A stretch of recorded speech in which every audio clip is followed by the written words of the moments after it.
Donald Trump has been humiliated a lot lately. I mean, a lot. And most of the time, that is because of his own behavior. He's really done it to himself. No one made him fall asleep in the Oval Office, for example. But it's also because he's surrounded himself with people like this. I mean, those are two of Donald Trump's top law enforcement officials right there, featured in that picture. That's Kristi Noem in those super stylish glasses on her red carpet, and her red carpet sidekick, Kash Patel, spending their weekend hanging out in a pink Lego race car while attending a Formula One race in Las Vegas. Now, you would be hard-pressed, very, very hard-pressed, to find an example of a previous FBI director or DHS secretary, never mind together, in any comparable photos. And if this was a one-off incident, you might forgive them for having kind of, a little bit of fun after their rigors of their very important day jobs. But for Trump's cabinet, living like a C-list celebrity is the job. And no one seems to do it better than Kash Patel. Because the FBI director has been using federal resources for a lot of trips that don't sound at all FBI related. I mean, he has repeatedly used a government jet for recreational travel, including a golf trip with friends at a private island in Scotland, for example. Doesn't sound FBI related. That's not to mention his use of a government plane to attend a wrestling event in Pennsylvania, as well as a getaway to a Texas hunting resort called the Boondoggle Ranch. I mean, of all hunting resorts, Kash Patel could have visited the Boondoggle Ranch. Now, on top of all of that, Patel has also redirected SWAT team agents from critical duties, presumably like responding to actual emergencies, to serve as the personal security detail for his 27-year-old girlfriend. You can see a picture there right there on your screen. And now his headline-obsessed boss, Donald Trump, is reportedly having second thoughts about choosing him to lead the country's top law enforcement agency. MS Now reported today that Trump is considering removing Kash Patel as FBI director in the coming months, as he and his top aides have grown increasingly frustrated by the unflattering headlines Patel has recently generated, according to three people with knowledge of the situation. Now, if that were to happen, Patel would have had the shortest tenure of any confirmed FBI director in history, making it through only about a year of what is supposed to be a 10-year term that spans multiple presidencies. And this is how the White House decided to try and push back on that reporting. A spokesperson told MS Now, quote, President Trump has assembled the most talented and impressive administration in history, and they are doing an excellent job carrying out the president's agenda. FBI Director Patel is a critical member of the president's team, and he is working tirelessly to restore integrity to the FBI. He seemed like he was working tirelessly in those photos. Now, I will tell you, I know from experience that when the White House statement is any version of the president has confidence in, or this cabinet member is a part of a great overall team, just look at the whole team, it isn't typically a very good sign. But she really left us an opening there with that statement, and it got us wondering, what are the other members of the most talented and impressive administration in history up to these days? Well, let's start with the other member of Kash Patel's pit crew, DHS Secretary Kristi Noem.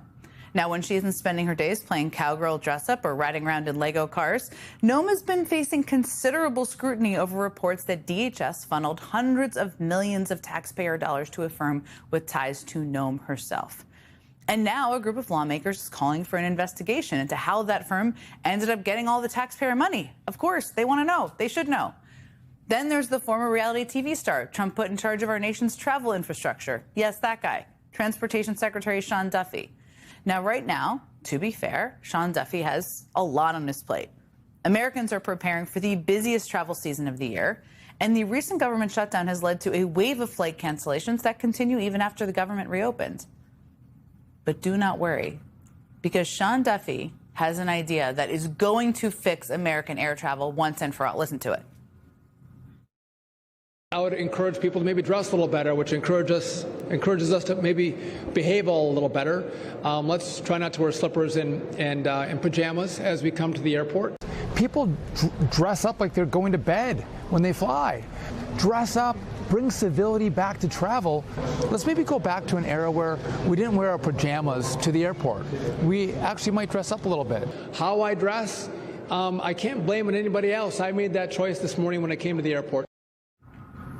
Yes, that's definitely the problem.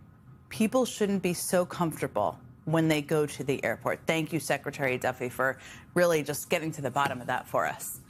You spend hundreds of dollars on the plane ticket, waited through countless delays. The least you could do is put on a tie and loafers. Least you could do. I should note that this is the same Sean Duffy who just scrapped a Biden-era proposal to compensate travelers for flight disruptions. But hey, maybe you'll feel better about paying out of pocket for the airline's mistakes if you're doing it in a nice dress and some tasteful pumps. I bet you would.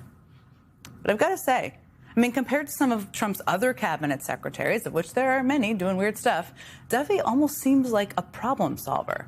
Just consider Trump's Treasury Secretary Scott Bessent. Right now, he also, to be fair, has a lot on his plate. Trump's tariff policy disaster, all those deals Trump promised haven't really come to fruition. Prices are up, housing costs are up, healthcare costs are about to go way up for a lot of people. And voters continue to signal that they are unhappy with the way this administration has handled the affordability crisis. But don't worry, because Scott Bessent also has a plan. The best way to bring your inflation rate down? Move from a blue state to a red state. Blue state inflation is 0.5% higher. Of course. Struggling with the high cost of living? Just move. Quit your job. Pack up your family. Go find a new home when prices are at an all-time high. Should be easy. Do all that and your rising cost of living could go down by as much as, what was it again, Scott? 0.5%. Okay. Then there's Trump's Secretary of Health and Human Services, Robert F. Kennedy Jr., the man in charge of our nation's health, has been hard at work recently, been doing a lot, making the CDC update its website with new warnings like this one. The claim vaccines do not cause autism is not an evidence-based claim, and studies supporting a link between vaccines and autism have been ignored by health authorities, which at this point is exactly the kind of anti-science propaganda we've come to expect from RFK Jr. Not a surprise, right? But what we maybe did not expect is everything else we are learning about RFK Jr. recently. Last year we learned that RFK Jr. was allegedly engaged in some kind of an affair with a political reporter 39 years younger than him. Secretary Kennedy has denied the affair claims, saying they only met once for an interview. But now that reporter has written a book revealing what she says are new details about RFK Jr.'s personal life. According to the New York Times reporting on that book, she writes that despite RFK Jr.'s claim that he has been sober for decades, he still uses psychedelics and even smoked DMT, the powerful drug on which people have what feel like near-death experiences. Okay, I'm just going to resist here the urge to make a transition involving sobriety and just ask, what is Secretary of Defense Pete Hegseth up to these days, you may ask? Well, the man currently in charge of the world's largest military is currently spending his working days ordering an investigation into Democratic Senator Mark Kelly over Kelly's participation in a social media video reminding members of the armed forces that they do not have to follow illegal orders. A truth. Yesterday, Senator Kelly responded to the news of this investigation, posting this photo of the numerous medals he was awarded for his service in the Navy, which in turn prompted the defense secretary to launch a new attack over all things whether or not Kelly displayed his medals in the right order. Hegseth told the senator, quote, when, if you are recalled to active duty, it'll start with a uniform inspection.